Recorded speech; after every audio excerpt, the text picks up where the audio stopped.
Hello, this is Matt on the Moon Lambo channel, and I swear this is real. This is a true story here. I need to preface this a little bit. It's a weird thing to talk about on the Moon Lambo channel. Are you all aware of what Tinder is? I'm sure everybody just raised their hand yes. It's a very popular dating app with swiping left or right to indicate whether or not you're interested in the picture of a human that's on your phone. Okay, right. It's that Tinder. So,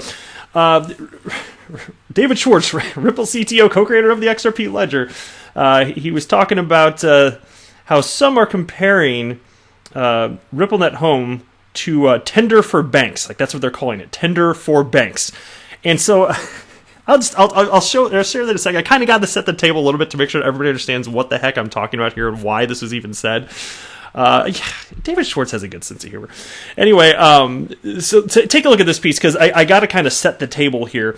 There's a title, what's this? This is from You Today. There's a piece titled RippleNet Home, Ripple Introduces Revolutionary Product for Connecting Its Clients. Now, RippleNet Home was originally announced less than a month ago. It was at Swell in Singapore.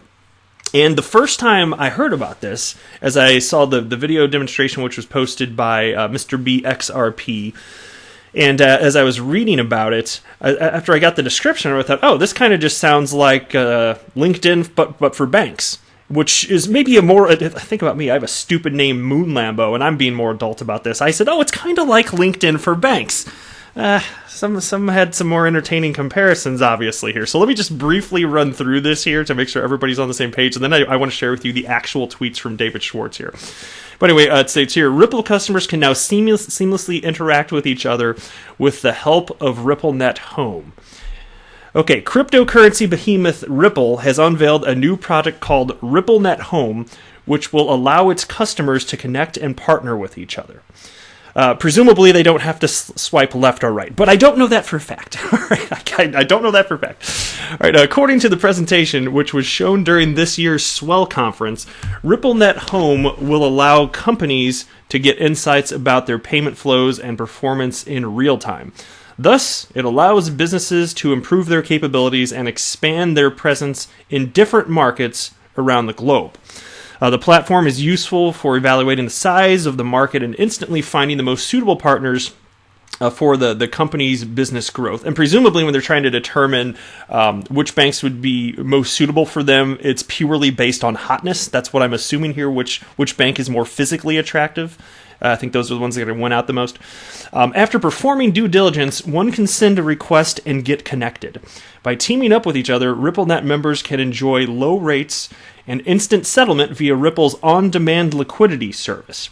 As reported by You Today, RippleNet now has more than 300 members, with 24 of them using on-demand liquidity for conducting cross-border payments with the help of XRP. Ripple CEO Brad Garlinghouse claimed that 2019 was the strongest year for the company. So there you go. And so I think that, so it's basically like maybe it is the case that these banks are swiping left and right, and if they both swipe right, then they maybe they're both down to like Netflix and chill. I think that's what's going on here, right? So take a look at this. Here's a tweet from XNeo who wrote this on the Twitters. People from Facebook went to work for Ripple, and now people say that RippleNet Home is Facebook for banks. I see a connection here. And even that, I thought, that's not a terrible comparison. I said LinkedIn, that's the one that came to me because I was thinking more businessy perhaps. But sure, Facebook, that's kind of suitable too. Now here's where David Schwartz chimed in, and here's what he wrote. We're not allowed to call it Tinder for banks. And I started laughing as soon as I saw that. I was like, oh my God, is this the real David Schwartz? And I know he's got a sense of humor, so I quickly looked here, and of course it is at Joel Katz, and you can see here, sure enough, he's got 139,000 followers. Yes, it is. You gotta love this guy. So again, he wrote, we're not allowed to call it Tinder for banks. And there's more on this. Tiffany Hayden responded, does Brad Garlinghouse know? And then she's got the 3 little laughy emojis. And that was a retweet of this from her. It was, I don't need to blow it up. There's a tweet, so she tweeted out on January 27th this year. I kid you not, Brad and company have made jokes about how bootstrapping the network was kind of like Tinder for banks. And that was a quote from somebody named @mduo13, which Tiffany cited there. And so this is before RippleNet Home, mind you. But RippleNet Home makes it that much closer to Tinder, right? God, this is funny. So anyway, she retweeted that now. And then so David Schwartz had another comment here. And he wrote, Brad is the one who most hates when we say that. So there you go. Apparently, if you work at Ripple, you can't call RippleNet Home Tinder for banks. But it totally is, and some banks are really hot out there. All right. I guess that's enough on that one. Let's move on here. So I got a tweet from a Code Word. Shout out to you, good sir. Thank you very much for your support and for tagging me here. He wrote, Moon Lambo, this is the project I was telling you about. XRP is no longer the only project with real-world utility. Welcome its little brother CSC, which runs on a fork of the XRP ledger. Just as fast, just as cheap, 40% the supply, and solid use case. And so, I actually, again, thanks for tagging me and shout out to you, but I actually did look into this a long while back, and I remember at some point, just popped in my head right now, I didn't think about it prior to recording, but at some point, and I could look it up, I'm sure, but I tweeted to the official Casino Coin Twitter account, and I asked him, why not just use XRP? Like, what's the purpose? Like, because understand here, so CSC, and this is, look, I'm not pro or anti-CSC, period. I've done minimal research on it. And so it's a clone of XRP, and it was modified to some degree. So I remember asking Casino Coin folks, why not just use XRP? Like, what's the purpose of just having another duplicate? Because it's like, do you need a money for every type of way that you can spend money? And the answer, of course, is no. And so when I see stuff like this, and it was just legit curiosity. That's it. And I don't believe that I ever got. Maybe I got a response. I don't remember, but I didn't get an answer. And somebody later on, it might have been in that thread, cited that they did change the code to some degree that made it more suitable for their particular use case. And so that may very well be the case. But here's the thing that I go back to. And if there is utility to be had on this, that's great, because I'm not a maximalist of any coin. And if this gets legit traction beyond just speculation, well, super duper. But the concern that I have in general is, do you need a new type of money for every type of way that you can spend money? It's the same thing, because you could say, okay, there's utility here in the same way that you could say Ethereum has utility. Well, okay, conceptually, smart contracts make sense. And so what's the purpose of Ethereum? To pay for smart contracts. Well, why can't you do that with any other form of currency? And so if there's a legit reason you need a new form of money for every different type of blockchain concept out there, okay. But I think that there are only going to be a handful of winners out there, and to me, XRP is the most obvious one. And so I'm not saying that this is a good or bad idea. I'm saying I don't know a ton about it, to be perfectly upfront. I'm not going to pretend to know more than I do. And so I'm always happy to hear when there's a use case outside of the world of XRP, but I've just never seen a more clear use case than that of XRP, and I've never seen such adoption in the entire world of blockchain. I don't care if Bitcoin's the golden child that gets all the attention in the world of not just crypto media, but traditional media as well. When that type of stuff is discussed, fine, I get it, because it was there first, and it's the one with the brand recognition, if you will, the cachet and all that good stuff here. But Bitcoin isn't actually being adopted for anything unless you want to say store of value, which again, without any additional utility, I don't know how that's going to persist forever. So those are my only real thoughts on it to this point. Casino Coin being used here, if it makes actual sense, and if it changes the way, if there's some sort of, here's what it is: if there's something that you can fundamentally do with Casino Coin that you could not previously do without, blockchain technology, without this clone of XRP, cool. I'm actually all for that.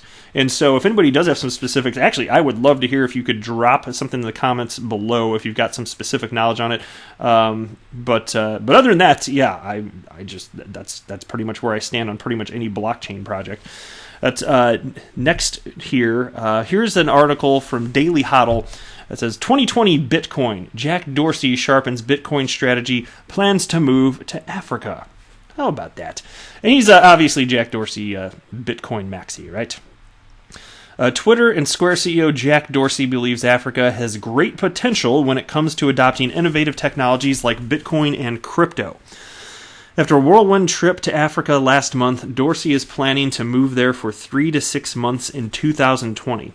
The continent has a large unbanked population and is still heavily dependent on cash, representing an opportunity for the company's Cash App to develop hardware and software solutions for crypto and digital payments, as well as financial institutions. And you can see there's a tweet on the screen right there. Let me scroll a little bit further. Dorsey, who believes Bitcoin is well positioned to become the native currency of the internet, tweeted Bitcoin Africa to his 4.3 million followers during his recent trip.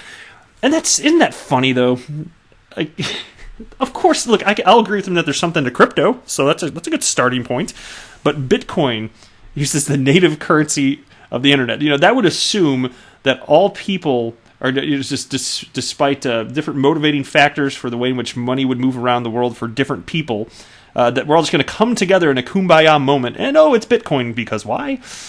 And then that's even if you could get over the technological hurdles. What about just letting people have different motivating factors in life? People are going to want to move things of value, digital assets that have different technical attributes, and so they'll hold different coins for that reason as well. So to me, it's just like, why not just try to connect all that? And that's why the way that Ripple perceives the future of money, the internet of value, to me, that makes sense. But this world where there's just one coin to rule them all, I was like, sorry, can't really get behind that. But anyway, here's a quote now from the tech billionaire.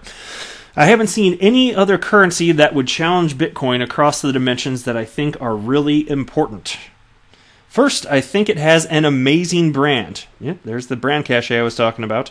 The other thing that I think makes it probably the strongest candidate is that the principles behind it are very pure. Okay? The creation of it was very pure and focused on a public good rather than any other particular agenda.